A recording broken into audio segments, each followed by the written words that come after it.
Bom dia, gente. Domingo, 11 horas da manhã, gravando mais um vídeo para o YouTube e para o Facebook. Espero que vocês estejam bem. Eu estou muito bem, muito feliz, depois de uma manhã produtiva, fazendo sopa, participando da marmita que a gente também estava fazendo através da Estelinha. Enfim, uma manhã muito proveitosa. Espero que a de vocês também esteja. Agora estou em casa, cheguei da rua, eu fui jogar água nas minhas plantas e comecei a pensar: o que eu posso gravar hoje de interessante, ao mesmo tempo curioso, educativo, engraçado e sério? E aí me veio uma história na mente que eu comecei a rir sozinho, jogando água aqui no meu quintal, nas minhas plantas, enfim. Bom, vamos lá. Espero que dessa vez agora eu consiga fazer um vídeo mais decente, né? Estão vendo esse desenho pictográfico aqui atrás de mim? Lembram-se semana passada, quando eu falei sobre a minha história com o Dr. Adroaldo, do Sanatório Espírita, que eu era secretário dele? Pois é, o Dr. Adroaldo, um intelectual, psicanalista, médico do Hospital Escola e diretor do Sanatório Espírita de Uberaba. Certa vez, há cerca de uns... Bom, antes disso, perdão, essa foto, lembra que eu falei que o Adroaldo me manda uma mensagem através do Dr. Jorge, contando de uma vida na Rússia? Anos depois, o Lívio Barbosa, pictógrafo, estando aqui em casa, sem saber de nada, no meu aniversário, em maio, ele pintou esse quadro que vocês estão vendo, deu o nome do espírito, falou quem era eu em outra vida, etc. e tal. Eu fiquei muito emocionado, chorei, fiquei muito feliz. Eis aqui o quadro pintado pelo Lívio. Segundo ele, em uma das vidas passadas eu morei na Rússia, infelizmente, com a história da guerra. É bom falar que a gente foi russo, né? E o Dr. Adroaldo também havia morado lá no castelo, e foi de lá que surgiu depois a dor que nós causamos nos outros e viemos a trabalhar juntos no Sanatório Espírita de Uberaba. Bom, apresentado o quadro, vamos lá. Uma história muito engraçada. O Dr. Adroaldo, há cerca de uns 30 anos atrás, 31 no máximo, ele me convidou se eu queria conhecer uma mulher vidente, muito amiga dele aqui em Uberaba. E eu aceitei, claro. E conheci essa mulher, que na época era moça, devia ter uns 30 anos mais ou menos. E ela leu a minha vida, etc. e tal. Ela lia na mão da gente, ela lia a pergunta e ela mesma virava a mão da gente e lia a resposta. Fiquei muito encantado com ela, pela alegria, uma moça médium, porém não praticante da doutrina espírita kardecista cristã, porque ela seguia aquilo que ela pensava, atendia as pessoas e via o passado, o presente e o futuro.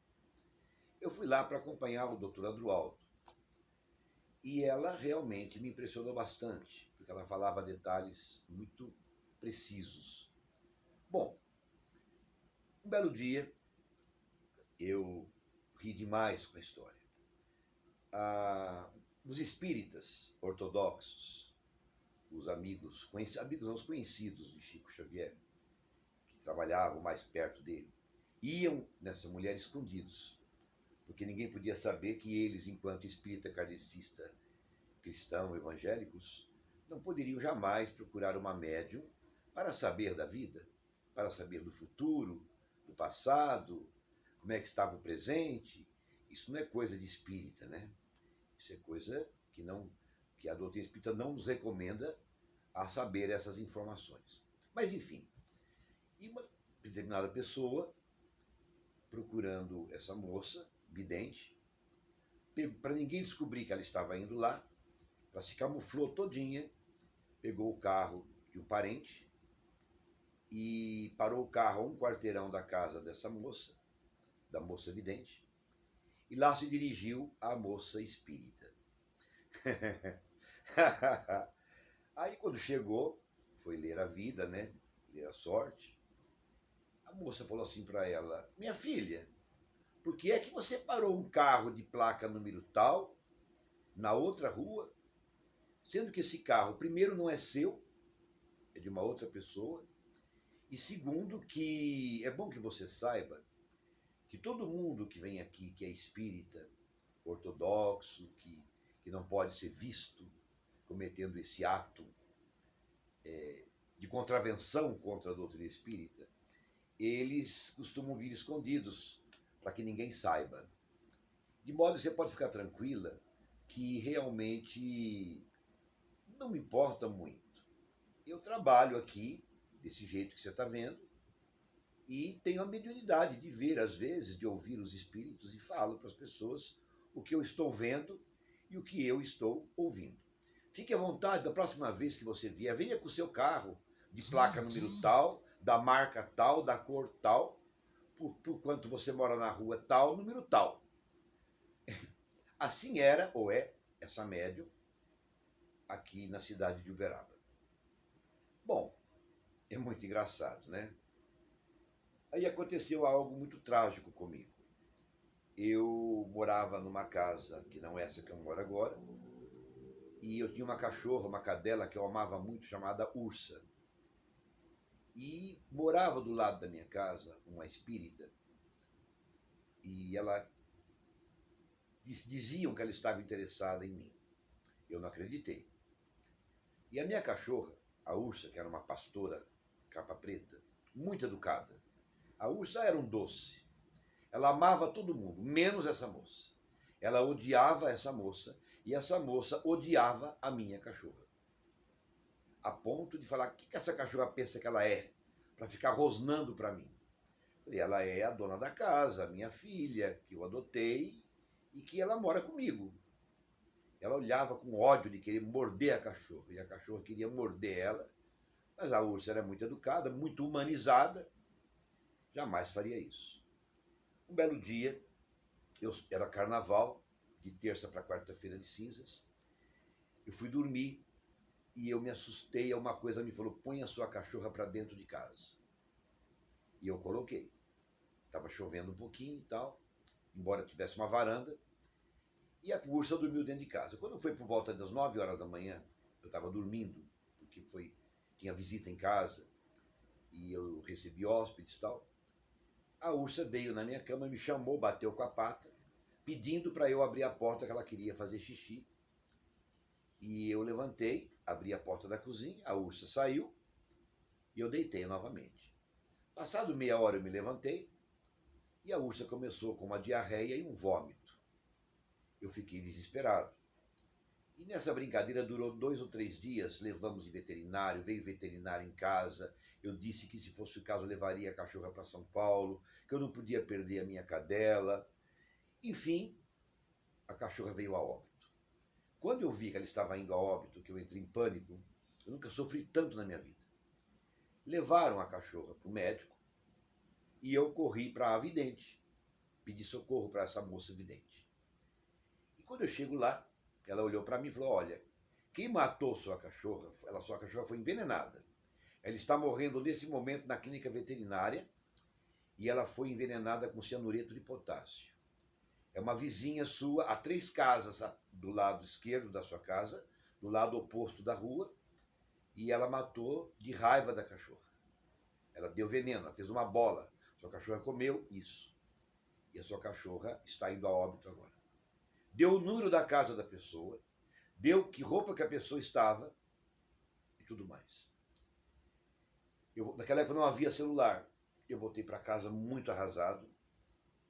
Fizeram autópsia na cachorra, confirmado morte por cianureto de potássio. Igual os alemães faziam à época que matavam os judeus.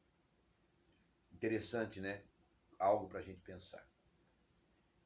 Enterrei a cachorra, fiquei 3 meses em sofrimento, até que, uma semana depois da morte dela, eu chorava muito. Eu estava dormindo e eu vi a cachorra entrando no meu quarto, a Ursa. E a hora que ela chegou perto da cama, eu falei assim: Luciano, olha aqui, a Ursa está viva, a Ursa está aqui. E eu pus a mão no pescoço da cachorra e comecei a acariciar, e ela me olhava com um olhar profundo de amor.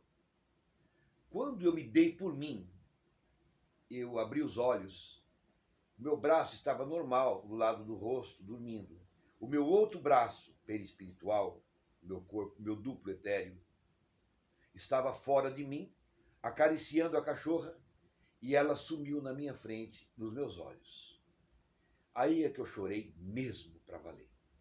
Foram 3 meses de luto, de dor e sofrimento. Eu nunca pensava que eu ia recuperar a minha saúde emocional com a perda da Ursa, que foi a minha companheira nos momentos mais difíceis da minha vida. Assim que eu cheguei em Uberaba, nos primeiros dias, eu comprei ela, ainda pequenininha, e perdi ela dessa forma tão trágica, por uma vizinha próxima da minha casa, por raiva da cachorra. Bom, a história é essa. Não estou aqui aprovando ou não procurar ledora de sorte. Cada qual faz o que quer da vida, não é? Eu mesmo nunca procurei saber nada sobre minha vida. Aconteceu por acaso, em momentos pontuais.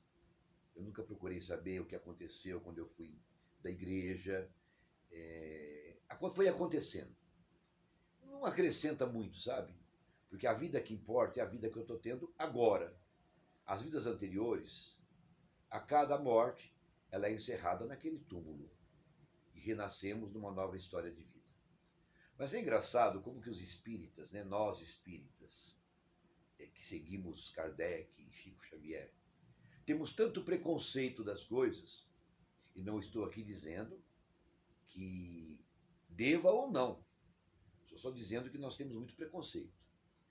De umbanda, de candomblé, de evangélico, de católico, de homossexuais. Não a doutrina, as pessoas são pessoas comuns que não têm o conhecimento necessário.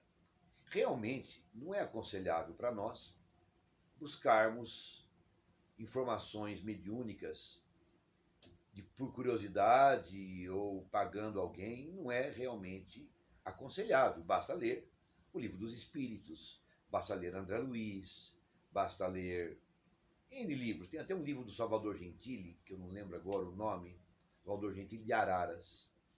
É um livro muito interessante, eu não me lembro o nome. Eu não lembrar, eu conto para vocês. Mas ele conta o caso de uma pessoa que fez um pacto, né? Que fez um pedido para uma entidade e ficou devedora dessa entidade. Então existem muitas coisas que a gente ouve dizer e cada qual faça a sua escolha. Agora, ajoelhou, tem que rezar. Eu vou na igreja católica. Ninguém me chamou para ir lá. Eu tenho mais é que rezar, fazer o nome do Pai e dar uma baixadinha de joelho enquanto eu passar em frente do altar. Eu vou numa igreja evangélica. Eu tenho, no mínimo, que falar aleluia. Eu vou num terreiro de candomblé, numa saída de santo. Eu tenho, no mínimo, que bater palma e cantar para o santo a hora que está dançando. Ajoelhou, tem que rezar, não é? Agora eu sou kardecista. E no meu trabalho, no nosso trabalho, na Casa Francisco de Assis, nós recebemos médico alemão, francês, inglês, japonês, brasileiro, índio, caboclo, pretos velhos, que vêm da Ruanda. São todos nossos irmãos, franciscanos. Um dia eu vou contar para vocês depois, não me deixe esquecer, quando que eu tive contato, primeiro contato meu com o irmão Francisco Monteiro de Carvalho, em São Paulo, numa residência de um senhor conhecido meu, que era do Centro Espírita Nova Era, e num culto do Evangelho manifestou o irmão Francisco, mas eu vou contar isso numa outra vez, quando eu era criança. Eu tinha uma visão que eu não sabia dizer o que era, e depois eu vim a conhecer o Espírito, quando me tornei adulto, já com meus 25 anos, 24 anos, quando esse Espírito que participou do meu batismo e da minha primeira comunhão em Santo André, no Parque das Nações, na Igreja Nosso Senhor do Bom Fim, onde eu fui batizado, se apresenta para mim e com a mesma roupa que eu usei na primeira comunhão. E aí eu vim a saber depois, em Recife, sobre esse espírito através do médium Edson Cavalcante de Queiroz, numa revelação que me foi feita em Recife, sem que eu perguntasse nada. Bom, por hoje é só. Vamos refletir sobre o assunto, né? Mas é interessante, engraçado, quando a gente faz as coisas escondidas porque não pode mostrar para ninguém. E, no entanto, todo mundo tem uma pontinha de curiosidade de falar com uma entidade, de procurar uma informação. Na hora da dor, você busca qualquer coisa. Não deveria, né? Mas a gente busca. Boa tarde para vocês de domingo. Boa sopa para quem for se alimentar. Boa marmita para quem estiver recebendo agora, 11h15 da manhã. Entregue pela Estelinha. Amanhã temos estudo. Os trabalhos na casa continuam. A nossa luta continua. E no frigir dos ovos, quando chegarmos no final da encarnação nossa, ao prestarmos contas conosco mesmo, diante da nossa consciência, haveremos de saber se erramos mais, se acertamos mais, se empatamos ou se vamos morar em outro planeta inferior à Terra. Um beijo grande para todo mundo, muita paz, Deus nos abençoe e obrigado mais uma vez.